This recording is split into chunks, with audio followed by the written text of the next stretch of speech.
Good evening, I'm Dennis Ward. Welcome to APTN National News Weekend. We begin in Winnipeg, where the Assembly of Manitoba Chiefs and two families from the Long Plain First Nation in Treaty 1 territory held a press conference on Thursday to talk about the search at the Prairie Green landfill.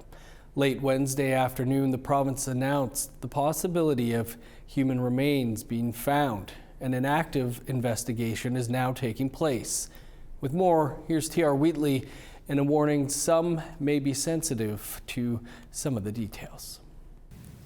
It's damaged us internally. In 4 words, Melissa Robinson sums up the past 26 months since her cousin was killed.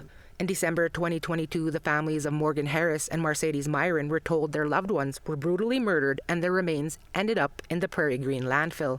To add to their pain, the Winnipeg Police Service told them there would not be a search. We were constantly told no because it couldn't be done, or, it was like looking for a needle in a haystack. But here we are, less than 3 months of the search commencing, and already, remains have been found. A physical search of the landfill began on December 2nd, 2024, almost 2 years to the day the families heard the 2 women were victims of a self-confessed serial killer. This past August, Jeremy Skibitsky was sentenced to life in prison with no chance of parole for 25 years for killing 4 women. Rebecca Contois, Harris, Myron, and the yet-to-be-identified person given the name Buffalo Woman. The same summer, after fighting a year-long political fight with the city, its police, along with the former Manitoba government, and multiple feasible studies later, the families were told the feds and province would commit $20 million each to the search. A search that has close to 40 people doing shift work. Many of them are family members of missing and murdered Indigenous women and girls in this province. Earlier this week, the Harris and Myron families were called to the search site with news of potential remains being found. Jordan Myron is Mercedes' sister. We knew those women were in there, and this is the day that we've been waiting for. Although it's a good thing that we found the remains, it's also very, very hard. Morgan's youngest daughter, Elle Harris, shares how she felt leaving the search site. Yesterday, when I left the landfill, I felt like I was abandoning her again. I felt like I was leaving her. This isn't the first time Winnipeg experienced a serial killer preying on Indigenous women.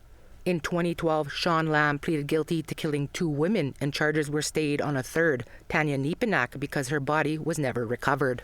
At the time, her family was told that she was likely in the Brady landfill, a city-owned one on the south perimeter of Winnipeg. They were told she would not be searched for, something that's lingered in the air for over a decade and on the minds of the families today. We need to go back to Brady, where we know Tanya Nepanak is at. Again, I don't know how anyone sleeps at nighttime knowing that she still lays there, and we know she's there. So why hasn't the work begun over there as well? Kyra Wilson is the Grand Chief for the Assembly of Manitoba Chiefs and was the Chief of Long Plain at the time the women were murdered. For her, if a search happened back then, there could have been prevention policies in place. Right now is a prime example. If you listen to us, how many years ago, this could have been prevented. She says with the alarming rates of violence on Indigenous women and girls, action needs to start now. A major reason why we need to look at systemic change, and it needs to happen immediately. And we can't ignore this crisis anymore. Meanwhile, the RCMP and the province's chief medical examiner are now investigating what was found this week. The province says the identification process could take up to 2 weeks. T.R. Wheatley, APTN National News, Winnipeg. Chiefs in Ontario approved a child welfare reform deal with the federal government on Wednesday. It happened during their 18th annual health forum held in Toronto, where 76 Ontario chiefs voted in favor of an Ontario-specific deal that allows First Nations to take control of child welfare. This comes on the heels of a national $47.8 billion deal proposed by the feds to reform the child welfare system. That was voted down on 2 occasions last year by chiefs at the Assembly of First Nations gathering. Ontario's cut is $8.5 billion over 10 years. The agreement still needs to be approved by the Canadian Human Rights Tribunal and the federal government. So many people were in these rooms with full heart, trying to change a relationship with Canada that has been marred by distrust, dishonesty, and abuse. And that's the kind of officials that we want working for Canada. That's why it's so important to set a tone politically. This week, the chiefs in Ontario blocked out months of political noise and influence to do what is best for our children. We respectfully ask that anyone who may think they know better than us, please listen carefully to our leadership, who spoke loud and clear today about why we did this and do not interfere with our decision.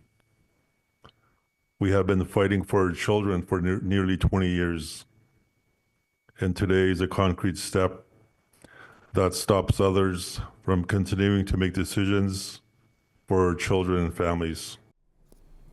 Crown Indigenous Relations Minister Gary Anandasangari was in Arctic Bay in northern Nunavut this week to give an apology on behalf of the federal government for its role in the Dundas Harbor relocation against the Inuit. Between 1934 and 1948, the federal government removed more than 50 Inuit from their ancestral homes and relocated them to work at the Hudson's Bay Company outpost on Devon Island. The federal government tricked them into believing they would only have to relocate for 2 years. Instead, families were relocated numerous times without any support, no means of transportation, and expected to fend for themselves on a land they were not used to. At the same time, Inuit were used to assert Canadian sovereignty over the territory there. A previous study found that Canada ignored the unique Inuit regional identities and assumed that Inuit could live anywhere in the Arctic. Survivors spoke of starving during the relocations and people dying of homesickness.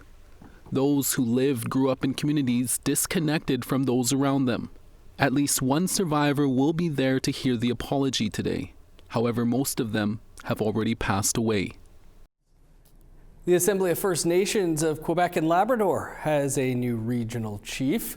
Francis Variol Paul has been elected to fill the role. This follows the resignation of Ghislain Picard in January. Picard has filled the role of regional chief for the last 33 years. Variol Paul is Innu from Mastoyache, Quebec. He has served as Chief of Staff at the Assembly of First Nations of Quebec and Labrador since 2023. 4 candidates were in the race for the role, including Variol, Paul, Kathy Martin, Constant Awashish, and Monique Kistabish. When asked how he feels filling Picard's shoes, Variol Paul says he has big moccasins to fill. He says his platform is focused around preserving language, the land, culture, and the youth.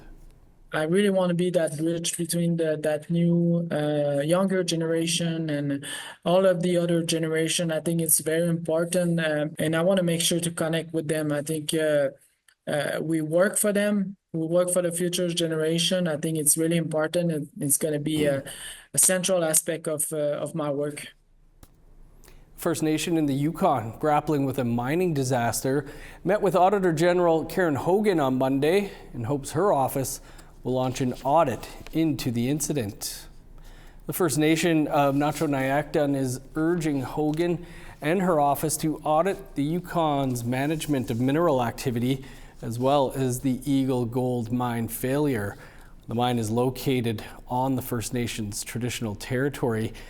Last summer, it experienced a heap leach failure, causing millions of tons of cyanide-contaminated rocks to be released into the nearby environment. Nacho-Nayakdun is also asking Hogan's office to investigate what it says is the territory's failure to co-develop new mineral legislation with First Nations. Hogan's office said in a statement to APTN News that decisions regarding audits take several factors into account. That includes already planned audits and available resources. Time for a quick break, and then we're heading out on the land in the James Bay Cree territory. Stick around.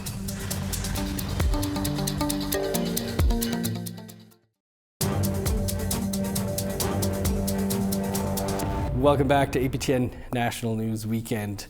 The protection of Indigenous culture is a constant struggle for many First Nations. The community of Mistissini, Ischi, is combating this by taking the youth back to the bush, teaching skills and tradition, offering confidence and self-reliance. Video journalist Jeff Dorn visited one such program in the heart of James Bay Cree territory. Abraham has been teaching us a lot about hunting. Tallyman Abraham Etap is teaching Charlie Petawabino how to set a rabbit snare, a Cree or EU traditional practice that has fed generations. I don't really learn when someone's teaching, like in school, you know? One person's teaching everybody. It isn't face-to-face. I came from there for my dad. For me in the land, they teach me a lot. So I know about it. So I want to pass it to them because we need to keep our culture. A good hunter is considered a strong provider, a custom passed down through the generations, from father to son. For Charlie, it's a privilege to be taught by a master. I feel like that's how I learn better, when it's face-to-face, one-on-one, you know? Like when a teacher really gives someone attention. I feel like I learn more from that. This is part of a youth program to keep the Cree on the land. Philip Metawashes led the creation of this project. We wanted to give the youth an opportunity to, experience what it's like to live out in land. A lot of the youth back home, they might not have the opportunity to go to the bush. The signing of the James Bay and Northern Quebec Agreement in 1975 took the EU from bush to community in just 50 years, causing many to trade a treasured way of life for modern success. We have developed tremendously economically in the past 40 plus years or so. The importance of our Cree culture and our Cree heritage is also very, very vital to many people in the territory. And youth is a very vital part of that. Today's traps have provided a bounty. Knowing how to hunt is only part of the teachings. These students, like Fred Miatscom and Charlie, must now skin, clean, and butcher their kills in preparation for cooking. Being in a bush makes me feel at home, and it makes me be myself. Because when I'm back in Mississippi, it feels like I'm someone who I am not. Yeah, I had joined. The EU way of life is rewarding for those who get this chance. A way to reconnect, silencing the noise of home life. People judge, I always have something to say about someone who does nothing or mind their business, And that's something I love to get away from, far away from. Everyone is too comfortable in this generation with their phones. I feel like it takes away a lot of confidence in someone, social awareness. And doing stuff like this eliminates that. Today, the Youth Council came to see how the program is progressing. A check-in of sorts. A chance for Abraham to show the knowledge he is passing on. Something he was charged with by his deceased parents. A mission of great importance. I had a dream when my mom and my dad left. When I saw my mom, she says, "Come here, I want to tell you something." So when I went near to her, she says, in this life for our youth, we're going to lose this slowly if we don't continue to go in the bush. A vision common for many EU. According to Abraham and many others, the land is who they are, offering healing, providing strength.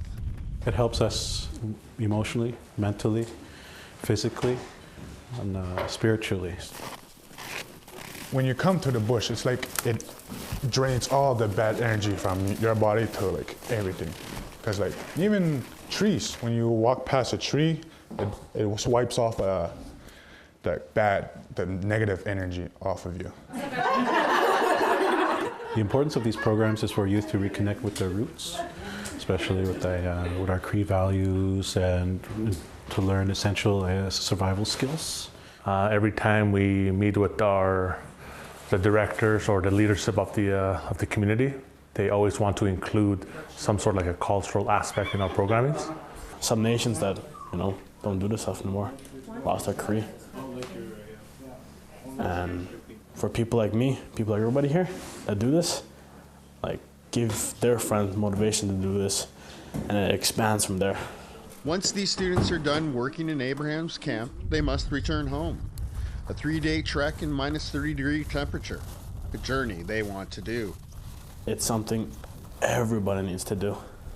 It's helping with my confidence more, like for me to know this stuff, for me to, like if I have a wife and kid and it's just us, I know what to do. I used to rely on my dad, and now my kids are gonna rely on me. Jeff Dorn, APTN National News, Mistissini, EUSG, Cree Nation in Quebec. Really like that story. Thanks, Jeff. Still to come here tonight, three sisters meeting for the first time. Stay with us.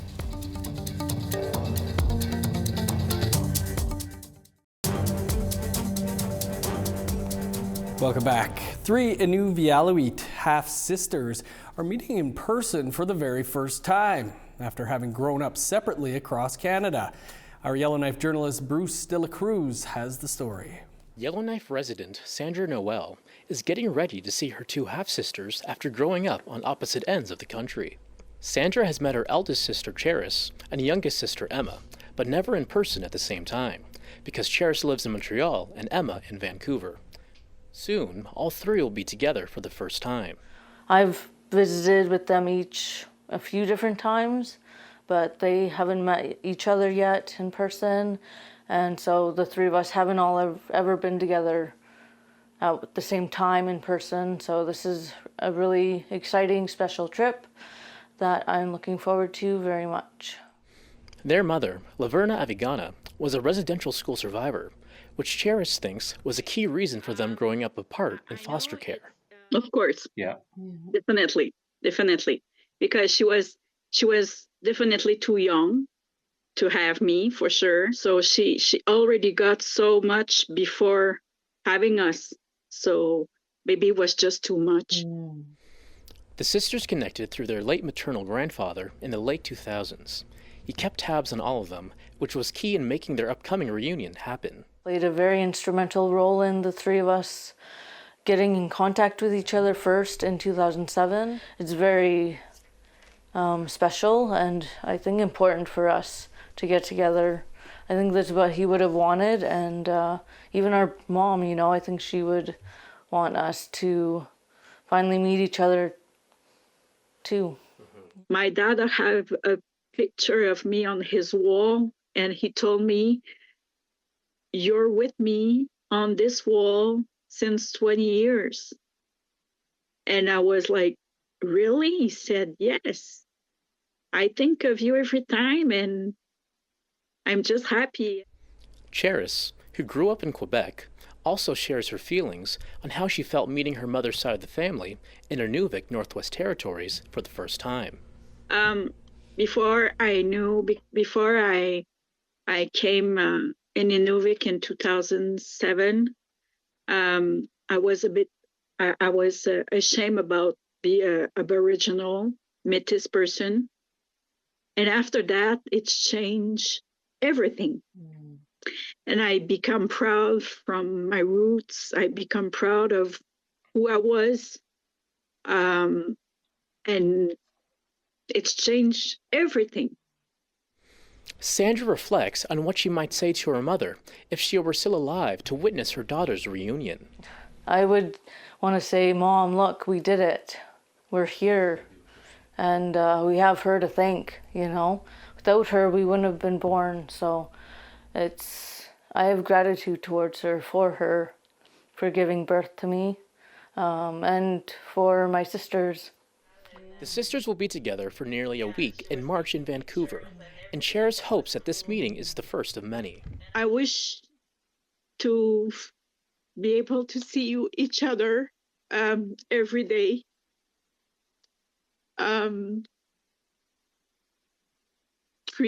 Three or four times a year.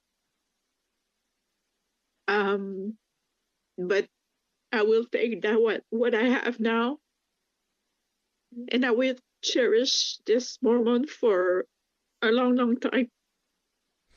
Bruce De La Cruz, APTN News, Yellowknife. The 25th annual Kingston Canadian Film Festival kicked off this week in the Eastern Ontario city. 3 Indigenous films are among this year's lineup. Annette Francis has more. Filmgoers wanting to see the Indigenous content this week in Kingston had better hurry. According to the Director of Development, the venues are already near capacity or are sold out. Nina Nawasat, We the Children, is the latest creation of Abenaki director Kim Obamsawin. It documents a 6-year period when she visited 3 different Indigenous communities and followed the journeys of First Nation children, looking at the challenges and celebrations they face. It's been a popular choice. A local area high school bought out an entire screening of it for their students, and then still had 60-ish more students that were like wanted to attend. So then we added another screening at the same time in a venue that was like empty at the time, and then they bought that one out too. So that was amazing. That was great. Which then, of course, directed all the other people that wanted to see it. Ryan Ludicus says Indigenous content has always been a part of the festival. It's a mission to showcase Indigenous films. It dedicates up to 15% of the overall programming. So Surreal by Neil Diamond and Joanne Robertson. Kind of follows a story of these ceremonial masks that have gone on quite a journey from being removed from the communities in which they were made, and which helped actually influence the 20th century surrealist movement. Ended up in like museums and studios and stuff, and then follows their journey making their way back to their rightful owners. And then Aberdeen is the one by Ava Thomas, and she's that follows like an unhoused woman named Aberdeen in Winnipeg, played by Gail Maurice, who actually has been in the festival a couple times already in the past. 2023, she had her directorial debut screened with us. So Gail Maurice plays Aberdeen, and it kind of follows her like rebuilding her life through the help of her friends and, reconnecting broken, lost, long, family bonds. Tickets for the films can be purchased online at kingcamfilmfest.com. The full schedule of screenings begins today and goes until Sunday, March 2nd. Annette Francis, APTN National News, Kingston, Ontario. That's all the time we have for your APTN National News for this weekend. I'm Dennis Ward. Marcy McGuitch, thanks for being with us. Enjoy the rest of your weekend.